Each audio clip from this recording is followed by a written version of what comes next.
Bismillahirrahmanirrahim. Assalamualaikum warahmatullahi wabarakatuh dan salam sejahtera.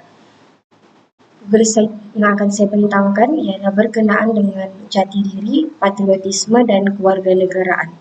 Jadi subjek yang diketengahkan dalam Google Site ini ialah bahasa Melayu dan diikuti dengan subjek sejarah. Jadi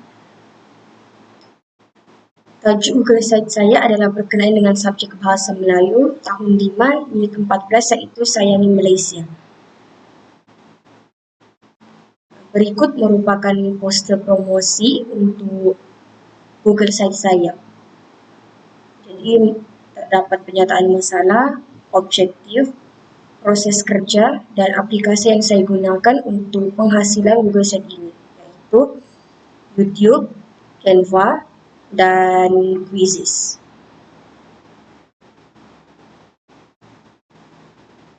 Jadi Google Site saya yang akan saya bentangkan ini berkenaan dengan RPH yang saya buat dan langkah-langkah pengajaran yang terdapat dalam RPH. Jadi rancangan RPH yang saya ketengahkan ialah kemahiran mendengar dan bertutur. Ini merupakan RPH yang saya buat.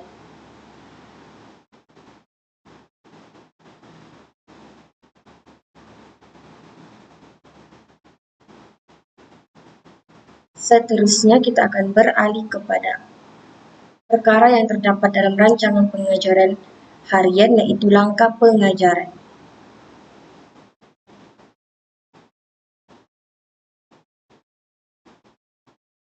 Memandangkan tajuk Google Site yang saya ketengahkan ialah berkenaan Sayangi Malaysia.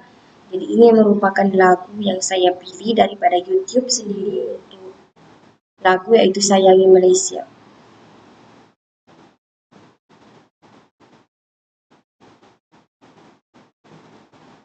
Dalam langkah pengajaran terdapat set induksi,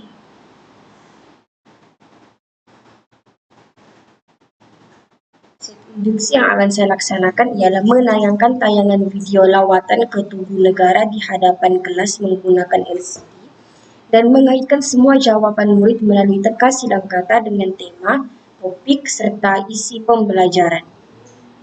Aplikasi yang saya gunakan untuk set induksi ini ialah YouTube, iaitu tayangan aktiviti tugu negara.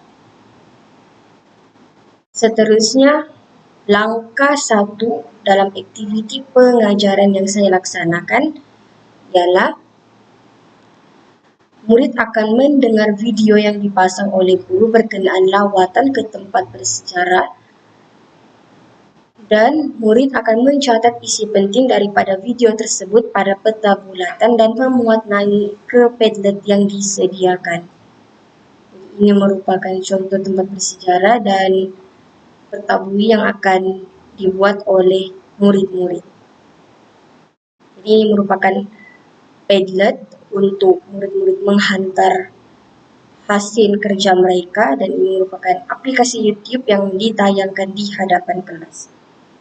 Kita beralih kepada langkah kedua dalam langkah pengajaran. Jadi aktiviti seterusnya ialah murid akan menyesuaikan gambar puzzle mengikut paparan di hadapan kelas.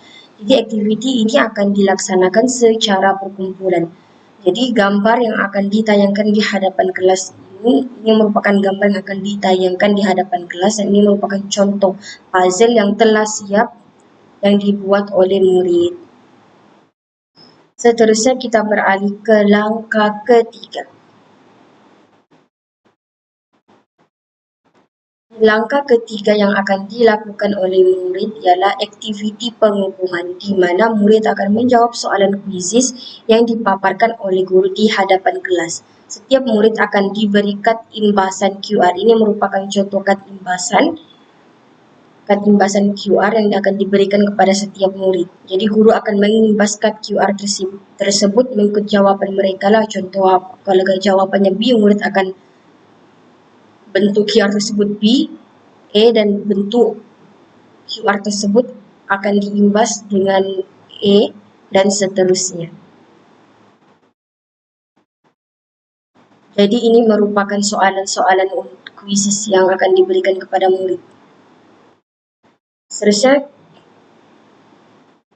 penutup bagi langkah pengajaran yang dilaksanakan ialah guru dan murid menyanyikan lagu Cuti-Cuti Malaysia dan aktiviti pengayaan sebagai pengukuhan kepada murid-murid ialah soalan kuis menggunakan aplikasi Wordwall.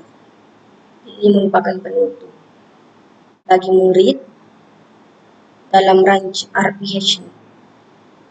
Selesai, kita beralih kepada rujukan dalam penghasilan rancangan pengajaran harian yang saya lakukan, yaitu rujukan TSKP tahun 5, memandangkan tajuk yang saya ketengahkan Bahasa Melayu tahun 5, dan buku teks tahun 5, yaitu unit 14, di bawah tajuk Sayangi Malaysia. Ini merupakan rujukanlah untuk saya menghasilkan RPH saya.